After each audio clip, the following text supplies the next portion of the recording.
ভাই, মুসলিম হতে কি আপনাকে ধনী হতে হবে? না। কোরআনে কি কোনো মানদণ্ড আছে যে মুসলিম হতে হলে আপনাকে ধনী হতে হবে? আমাদের প্রিয় নবী মুহাম্মদ সাল্লাল্লাহু আলাইহি ওয়াসাল্লাম বলেছেন যে একজন ধনী ব্যক্তির চেয়ে একজন দরিদ্র ব্যক্তির পক্ষে জান্নাতে যাওয়া সহজ। আপনি কি এটা জানেন? হ্যাঁ। আমাদের প্রিয় নবী মুহাম্মদ সাল্লাল্লাহু আলাইহি ওয়াসাল্লাম বলেছেন একজন ধনী ব্যক্তির চেয়ে একজন দরিদ্র ব্যক্তির জান্নাতে যাওয়া সহজ। তার মানে যদি আপনি দরিদ্র হন তাহলে আপনার জীবন, আপনার পরীক্ষা সহজ হবে। আমি কয়েকটা উদাহরণ দিই। যদি আপনি ধনী হন, আল্লাহ কোরআন এবং বিভিন্ন হাদিসে বলেছেন যে আপনাকে যাকাত দিতে হবে। প্রত্যেক ধনী মুসলিম যার নিসাব পরিমাণের বেশি সঞ্চয় আছে, ৮৮ গ্রামের বেশি সোনা, তাকে প্রতি চন্দ্র বছরে সে সঞ্চয়ের ২.৫% দান করতে হবে। যদি আপনি না দেন এটা একটা বড় পাপ। কিন্তু দরিদ্র ব্যক্তির যার সঞ্চয় নেই তাকে কোনো দান করতে হবে না, তাই জাকাতে সে ১০০-র মধ্যে ১০০ পায়। ধনী ব্যক্তির জন্য যদি সে না দেয় সে ১-এর মধ্যে ০ পায়, হয়তো সে অর্ধেক দেবে, সে দেবে না, ঠিক, তাই সে কম নম্বর পায়। কিন্তু দরিদ্র ব্যক্তির যাকে কোনো জায়গায় দিতে হয় না সে ১০০-র মধ্যে ১০০ পায়। আপনি বুঝতে পারছেন?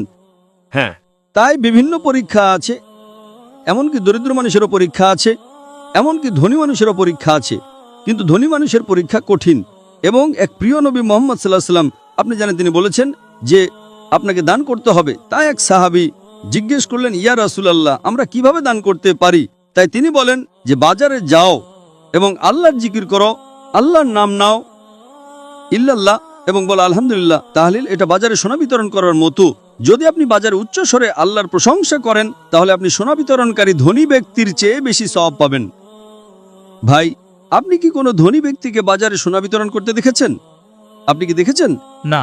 না, আমিও দেখিনি, আমি কখনো দেখিনি। এখানে এক নবী বলছেন একজন দরিদ্র মানুষ যার কোনো সম্পদ নেই, সে যদি আল্লাহর প্রশংসা করে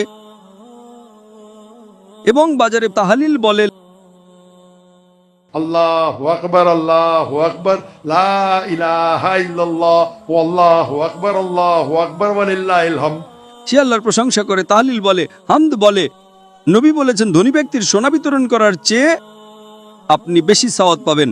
তাহলে আমাকে বলুন, ধনী ব্যক্তির জান্নাতে যাওয়া সহজ নাকি দরিদ্রের? দরিদ্রের। তাই এই কারণেই ধনীদের চেয়ে গরিব মানুষ বেশি ইসলাম গ্রহণ করে। আপনি হয়তো নবীর সাহাবী বেলাল রাদিয়াল্লাহু আনহুর গল্প শুনেছেন, যিনি একজন দাস, কৃষ্ণাঙ্গ